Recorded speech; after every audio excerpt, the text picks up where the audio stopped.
the Daily Ramble podcast.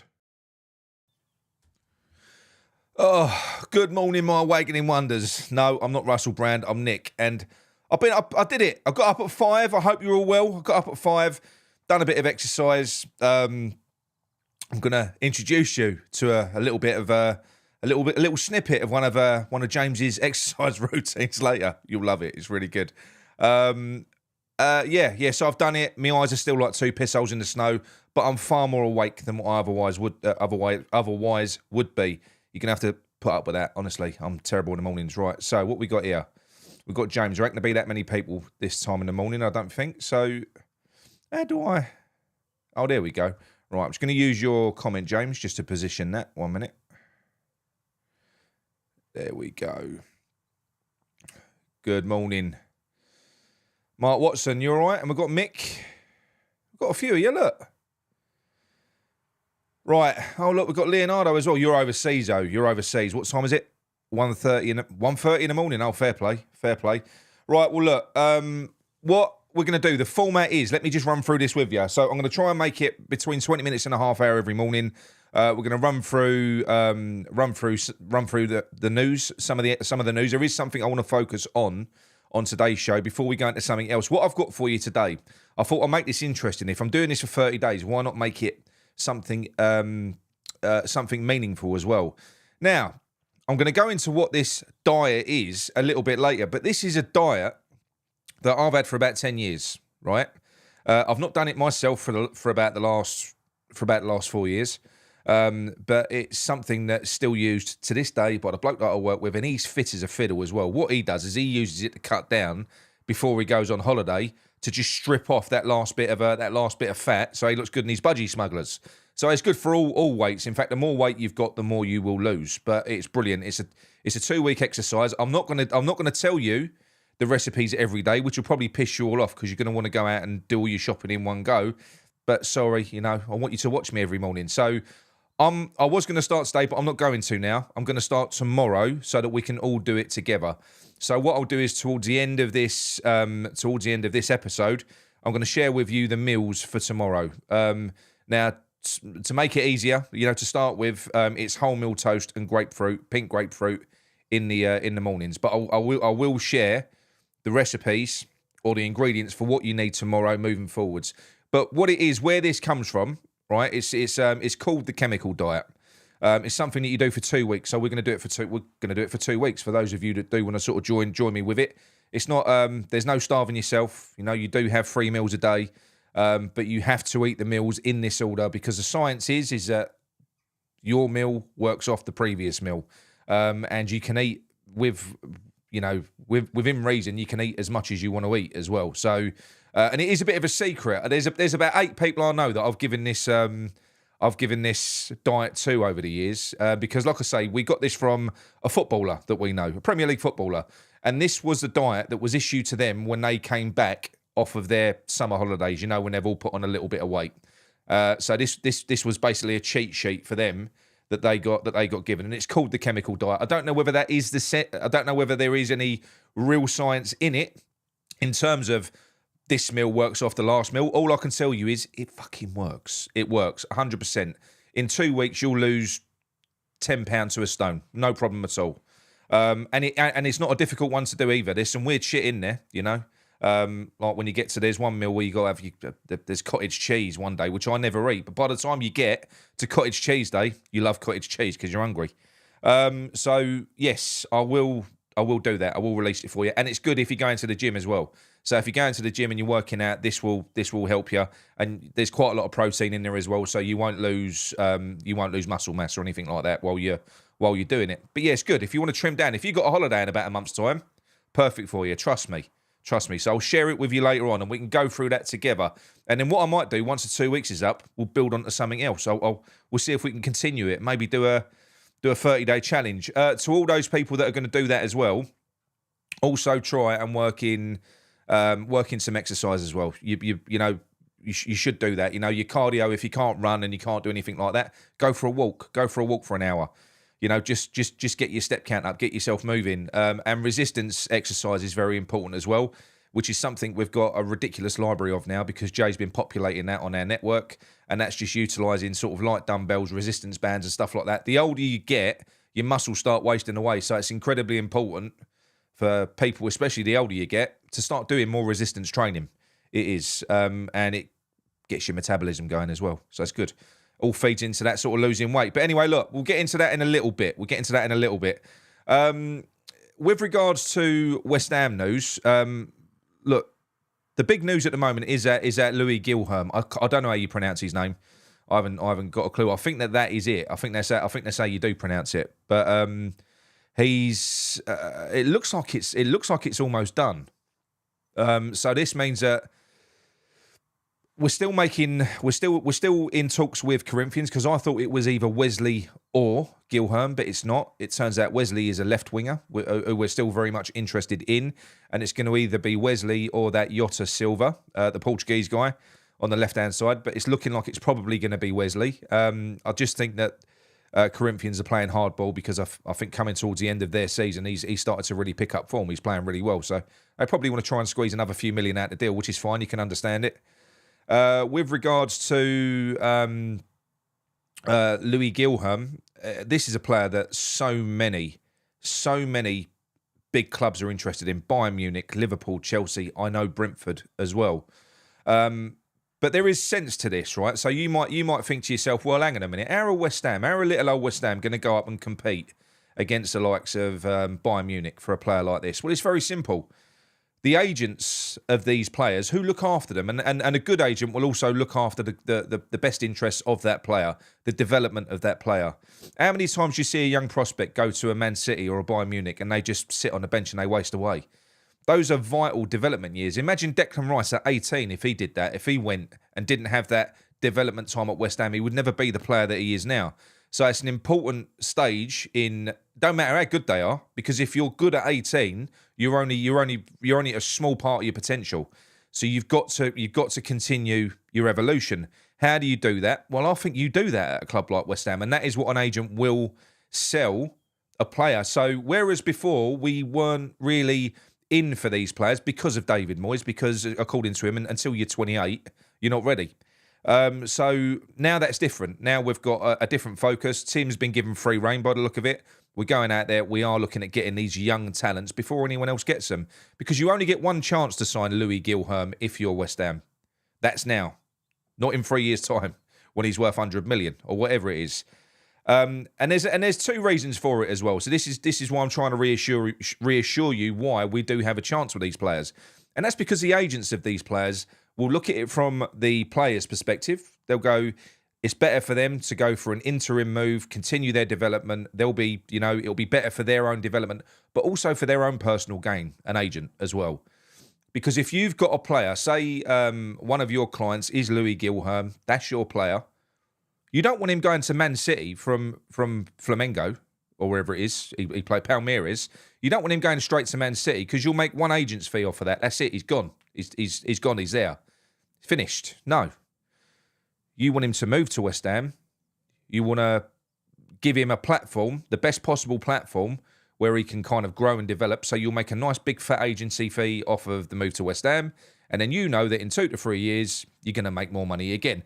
This is why we've got a very, very good chance if we do target this market. Is it risky when you go and get a young kid? Well, it depends. This someone like this, no. He's not an unknown. He is a top level player. He really is. So if we can kind of step into that gap in the market for Louis Gilherm and Wesley and players like that, then do you know what? Why not? And I said it on a show the other day. It looks to me, if we're going to take this approach, if you remember when Arteta came into Arsenal, they had a season or two where they was going out there buying all these young players. Just anyone who was young, they was buying them. But it weren't working. They was kind of cobbling this young team together, and it weren't really working for them for a year or two. But you could see that there was a project that they was working towards. You could see that they needed to bed in. Well, I'd be all for that, wouldn't you? If that is what we're going to do. You know, I know that some people are sort of being really cynical about it, and they're saying, no, we're going out and we're buying Louis Gilherm because Kudus will probably move on next year. Well, why would you do that? You know, you'll be able to go and buy a right winger next summer. I'm not too sure. I'm quite excited about this. I do believe that this manager Lopetegui has got big ideas, big plans. He doesn't want to just get to the heights that David Moyes did. He's going to want to smash that to pieces. He's going to want to exceed that. Because if he doesn't, he's going to feel like he's failed. And the guy is a winner as well. You've only got to look at his CV. So I think it's really exciting, and I was shocked when I saw that link to Gilham. I thought it would go away. Obviously, we had the initial update from Fabrizio Romano, and then a couple of days later, he's come out again and said it's 30 million with a 20% sell-on fee, and they're in the process of doing a preliminary medical. Now, I know that we can't sign him yet. I can't remember which way round it is. I can't remember whether it's the domestic market opens on the 14th of June or the overseas in terms of your transfer window. But basically, it's either the domestic market opens on the 14th of June and you can go and buy players from overseas on the 1st of July, or it's the other way around. I can't remember. But what that means is we've got a long bloody time until we can get these players signed. Now, you can go out and get pre-agreements. You can go out and get pre-agreements in place.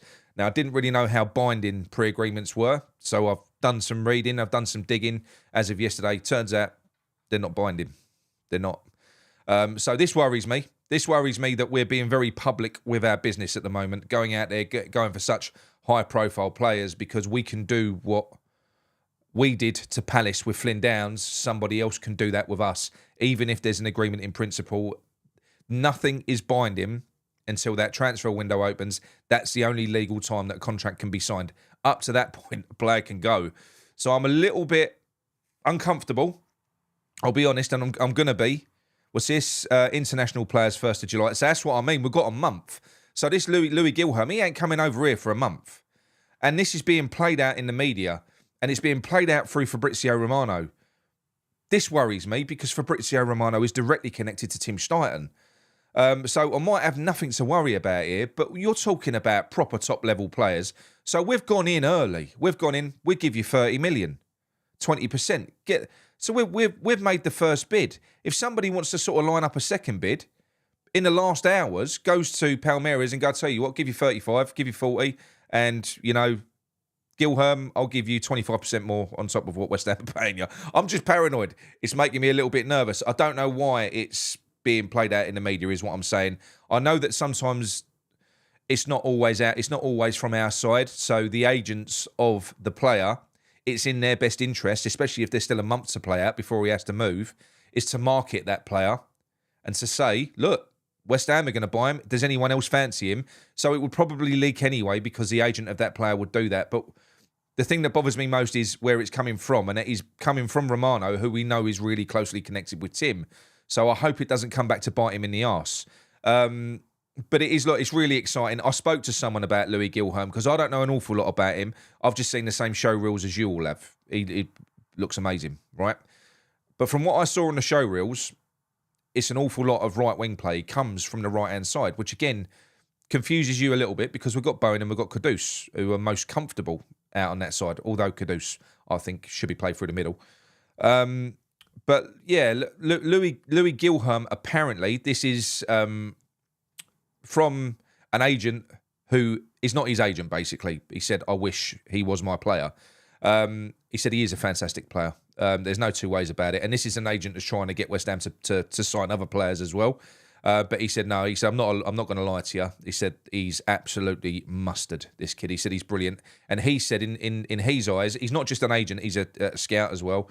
In his eyes, this player could be better, could be at the level or above Paqueta already. And he said, that's if you play him in a central position. I said, central? I said, he's a winger, isn't he? He plays on the right wing. He said he does an awful lot of his work for Palmeiras through the middle. And he's apparently the ball carrying. You know, he literally glides past players. He's fantastic and he's creative. He's got a great pass on him.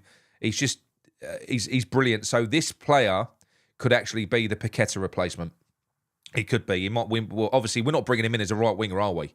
He ain't coming in as a right winger. So he could be the Paqueta replacement. And the sky's the limit in terms of his potential and his ability. It's really, really exciting. So look, I think it's if we take this route, I know a lot of people are going, oh, going 18-year-olds, that's a bit silly. It's like they've been moised. Fuck off. I'm happy we're going for players like that. I don't even care. Next season, if we're going out and I can see an overarching strategy where we're going out there, we're buying young players for the future that are actually getting into the team. They're not just sort of going and rotting away in the under-21s. We're actually playing them and getting them acclimatised to the Premier League. I'll be happy with a top half finish. Or I say top half, 12th and upwards, providing we're seeing a better style of football and we're getting a new team, a new group of players being blooded in, and we can see a vision. We can actually see what a project looks like, which we never have. Whenever we've come towards the end of a season, you look at the squad and you're like, what the fuck's all this about? They're all old. We need a complete rebuild again. Well, this won't be the case. If you buy young players like this, you'll just basically, yeah, Husey, why are you late? I mean, this is the one show I thought I would be late for and all. But yeah, why would you not want this? For me, it's an absolute no-brainer. I think it's really exciting. I do worry about the fact that we haven't been linked heavily with any sort of right wing backs as such yet, or left wing backs. I know there's been a few, but that is an area because I do think that the defence does need addressing. I know we've been linked with, well, it's not a link. But this Bruno deal is still very much up and running, everyone. It's not dead in the water. It isn't not going to happen. This is just hardball. Bruno's got a month before he can move. So the rumour is that we've gone over to that player, you know, and we've given, I can't think what player it is. Is it Palmeiras that he plays for, or Flamengo? One of them.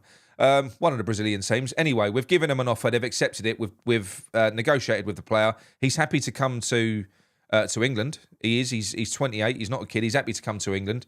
But apparently the offer, the financial package, when you consider his wife is pregnant at the moment, for him to sort of up and leave, the financial package wasn't that great. It wasn't that good for him. So look, he's playing hardball. I think we'll give him the money. It's a negotiation. You know, we started low. We'll have to give him a decent package. And I do think that you should anyway. Because even if, say, for instance, I don't quite know what the average wage is in Brazil, but let's say, I don't know, 20 grand, 25 grand a week, which is nowhere near what they earn in the Premier League. You can't go, oh, I tell you what, we give you 40 grand a week and think they're going to be happy with that in the Premier League for long, because they're not. The minute he pitches up in the Premier League, standing next to Kurt Zouma, who's got no knees, who's on about 100 grand a week, and he realises that he's on 30, he ain't going to be happy. Just pay him a Premier League wage and he'll come over. It'll be fine. It'd be fine, because he's a player I'd really like to get. The other one is Greaves from Hull. So a fantastic prospect. Everything that Aguirre should have been. He's a left-sided centre-back. We're probably going to do a show on this player. I do think he's one that we'll get. I do. And I think there'll be the two centre-backs. I know a lot of people are talking about Max Kilman, but I can't see us paying 40 million for another centre-back. We've done that too often just recently. You know, we spent a lot of money on Zouma. We spent a lot of money on Aguirre. There's no real guarantee. You know, if we go out and we get someone like Greaves, you're going to be looking at around about 15 million, I would have thought.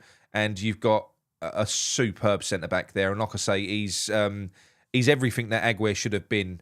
He's a cultured left-back. He's very mobile. He's a very modern centre-back, but he's also a leader. And he's aggressive as well. He's strong. So he's a bit of everything. He's what you need. So he'd be a fantastic signing. Like I said to you, I'm not seeing many links to right wing backs or left wing backs at the moment, which is a concern. I'm assuming they'll move on with it. The other position that I've seen, well, first of all, in midfield, we know that Yusuf Fofana, the player that we all know about, not going to talk about him as a player too much more, but we know that he is available. Monaco are willing to sell because he's only got a year left on his contract and they don't want him to walk. So you'll be looking at around about 20 million for Fofana, but we'll be in a serious battle with other clubs to win that one. But I think we've got a chance. And finally, the striker position. It looks like it's going to be En-Nesyri. It does. From what I'm reading and what I'm hearing, it's looking like it's going to be Youssef En-Nesyri. You know, 15th time lucky. How many windows have we been linked with this player? He's still only 27. He's only 27. I like him. I really like him. I think he's a quality striker. So yeah, I think that would be. Let me know what you think. Anyway, I know you might think yourself there's bigger and better strikers out there. I don't know, but I actually think he is a quality striker. He's good in the air as well. And when you look at the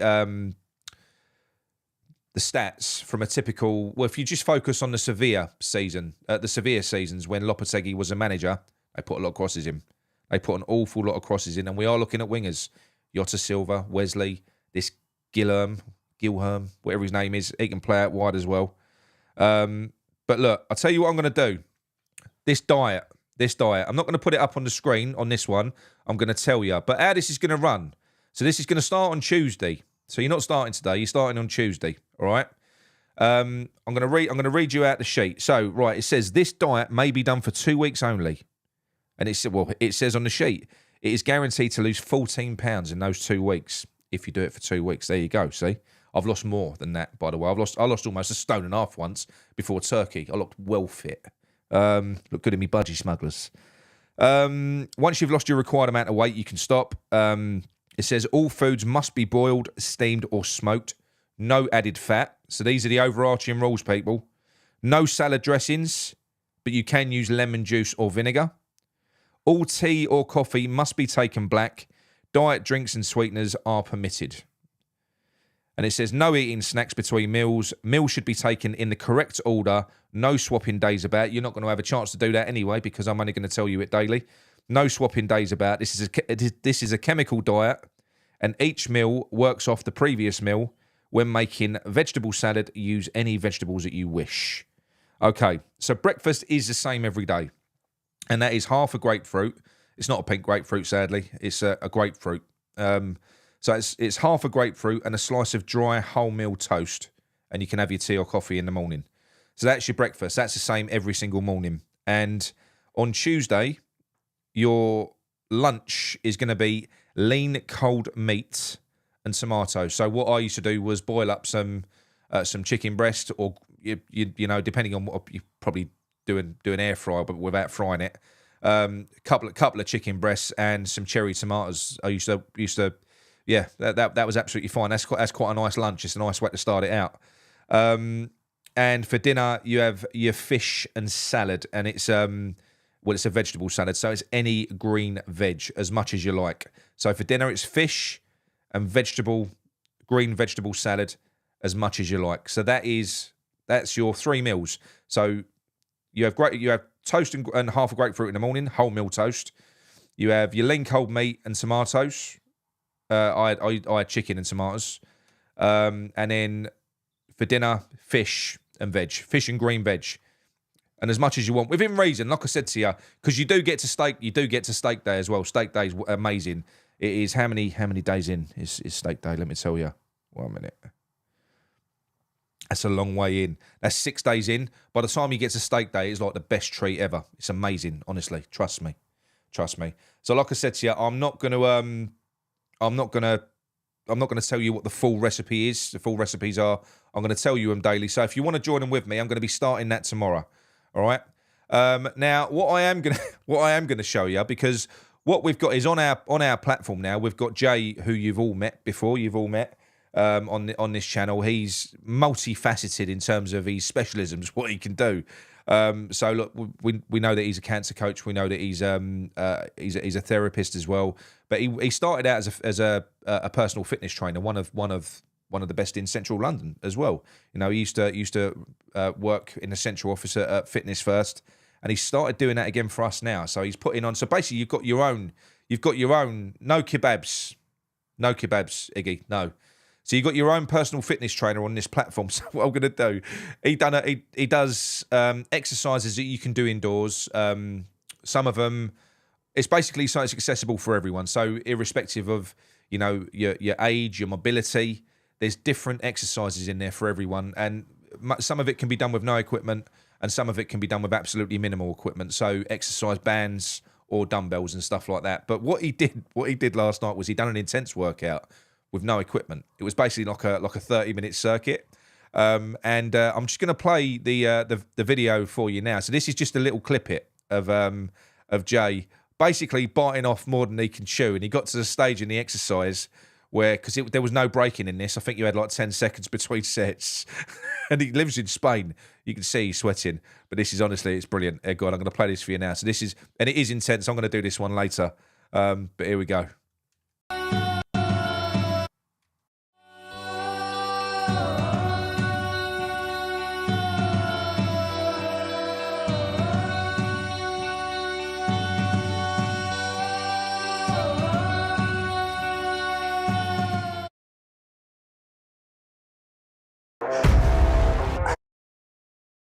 15.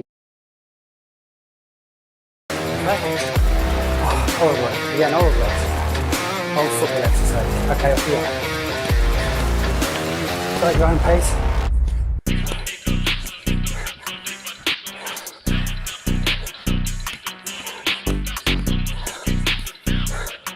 So modify, which I'm going to do a few of.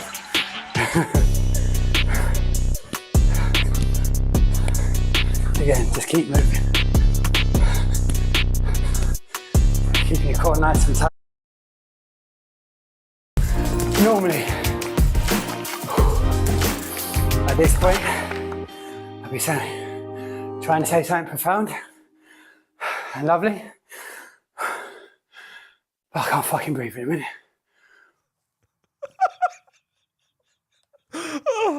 Oh, fucking hell. It makes me laugh the way he starts off really fast and he goes, you can modify this. That's what I'm going to do now. He was blowing out of his arse, wasn't he? Oh, it's brilliant. Really, really good. Well done, Jay. Well done, Jay. So, yes, there's a catalogue and it's literally growing more and more, the catalogue of exercises. And like I said to you, some of them, I did a 12-minute workout seated with bands. Oh, so hard. Honestly, it was ridiculous. So, like I said to you, it's all on there as well. Also, like I said to you, when I talked to you about the personal training, it is that because you've got somebody that you can talk to. You've got people that you can talk to. The other thing that we've got in there now is we've got like the members section where we can track each other's progress. So you can literally go in there and you can share your runs, share your rides, share your workout, share your meals. Share your progress, your pinch points, and honestly, it's yeah. So that's what we're going to be doing throughout the next month. I'm going to be tracking my fitness journey in there as well because I started exercise as of today. I didn't do that first thing in the morning. I will tell you because I wouldn't have been on screen. I'd have been dead. But yeah. So look, we're approaching the end. I'm gonna leave you with something very very quirky. I won't do these every day because I haven't got enough of them, and Sam is currently on holiday, right? But Sam does these silly questions, so this will get your tongues wagging. So have a little listen. Sam, the mass debater, we call him on our platform. So he's got he drops a very profound question about life, and then you've got to give us your answer. So here we go. Here's Sam. How you doing, everyone? Hope you're all good. This beautiful Saturday afternoon, all resting up, waiting for the football tomorrow. Final day of the season. He's gone tomorrow, everyone. Fucking can't wait. Right, as you can see by the title, Sam the mass debater with a massive honker, but never mind about that. But right, I've got a question for you all. I asked a couple of people in the admin yesterday this question, and some of them gave me the wrong answer. There's only two options, and really there's no wrong or right answer. It's down by preference. But in my head, if you pick one of these, pick the wrong one, you need to go and give Red a wobble because there's something wrong with you. Right. Ketchup. And before some of you say it, we don't do Heinz in Basildon. It's never made it here, mate. We go Tesco Blue Stripe all the way. Where do you store your ketchup? In the cupboard or in the fridge? Quite frankly, if you store it in the fridge, you need to go and see a doctor. Why would you put stone cold sauce over your piping hot dinner? And before some of you come back and say, oh, once it says on the label, it must be refrigerated once open. Have a look at yourself, mate. Come on. Who's ever got sick of ketchup? 36 years I've been on this earth, and it's always been in the cupboard. I've never got ill, so that ain't no excuse. Why do you keep it in the fridge? Come on, tell me why. Give me a good reason. Because there ain't one. I'm waiting. Ketchup stays in the cupboard where it belongs. The only sauce that goes in the fridge is mayo. Tell me I'm wrong. I hope you all have a brilliant rest of the day. Love you all.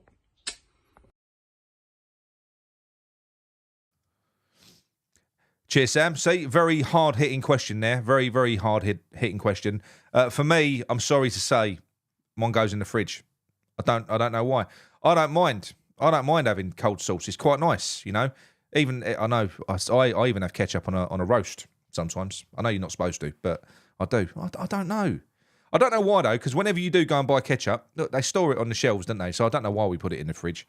But I quite like a nice cold. Because what about salad cream? You know, salad cream, you can't put that in the cupboard. But I suppose salads are cold, aren't they? I don't know. But look, anyway, look, that is it from me. I'm gonna try and make make this a little bit more structured as we go. Let me know. Give me your feedback in the comments. Let me know what you'd like me to do in the mornings as well. Because like I said to you, I'm going to try and make these as quirky as I can. You know, because it is the start of your day. But what I am going to give you is at the end of every show is some words of inspiration from Jay. And he is quite inspirational. He's irritating first thing in the morning, which is where you're going to be watching him. But the guy's brilliant. So I'm going to give you. Jay's going to be doing a message each day for 30 days as well. So I'm going to leave you. I'm going to leave you with this, and we'll speak to you all soon. All right.